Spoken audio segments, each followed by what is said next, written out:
What to do with a garden full of shoes, Part 2. But Noah had burst into tears and immediately started hugging and kissing New George, insisting that it had to come inside and that the cat had chosen them. "What are you going to do?" I laughed down the phone. I'd never had kids of my own, and with the state of my love life, it's doubtful I ever will. Well, fuck, man. I don't know. Obviously, that is someone's cat, isn't it? We can't just have it. I tried to explain this to Noah, and he said that the person can have the cat back when they come for it. And that was a week ago now. I'm just worried no one will come, and we'll be stuck with this new cat who really is a bit of a bastard.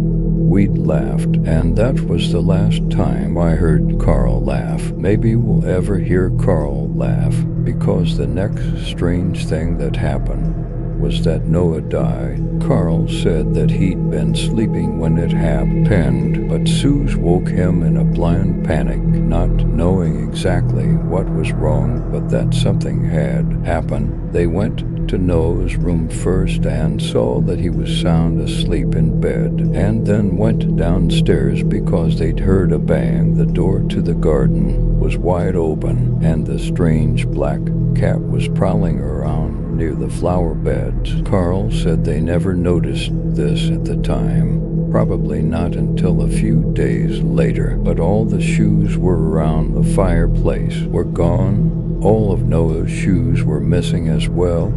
Then they heard a little giggle coming from upstairs and ran back up to find little Archie sat on the toilet with his trousers around his ankles. "What are you doing, Arch?" Suze had asked. Apparently happy, little Archie pointed down the hallway behind them and said that he wanted to join the daisy line because it looked fun. Neither Carl or Suze understood what this meant. All the kids were arm in arm like a daisy chain, and they went dancing down the corridor. They went in and out of all the rooms, and I missed it because I was in here, and I was laughing because they went into Noah's room, and out he came. He got to join the daisy line. Didn't look like he was having fun, though.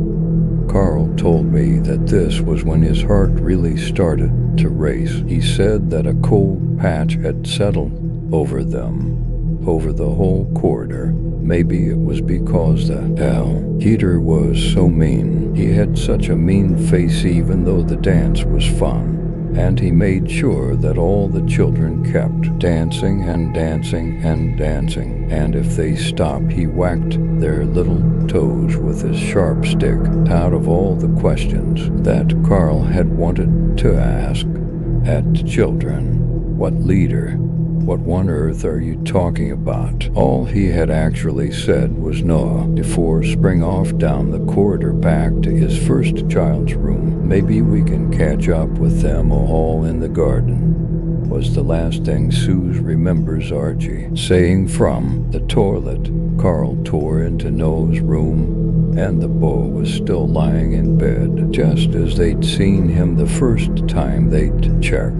But this time Carl went right to his bedside. Sure enough, Noah had no pulse, his little chest no longer rising and falling. A cold patch had settled into the room, and his cold, dead little body caught death, or infant death is what people keep calling it. Noah was really too old for that, but according to the doctors, sometimes these things happen. According to the doctors, this can also be exacerbated by neglect, abuse, or trauma from the care providers. So tomorrow is Carl's inquest to see if either him or Suze had a hand in this, and I don't know. They both tell anyone who will listen these stories, these strange happenings in the house, and what Archie had said about the dancing children that night. And everyone smiles and nods at these poor broken parents and wonders exactly what I'm wondering right now. Was there something else going on? And around this whole shit show, I'm trying to help organize Noah's funeral. Sue said that if I looked up in the attic, I'd find his little black suit that they bought him for a wedding a while back, and a little box with some smart black shoes. I found the suit, but the box was empty. And the most fucked up thing is I think I know exactly where those shoes are, and I cannot bring myself to look.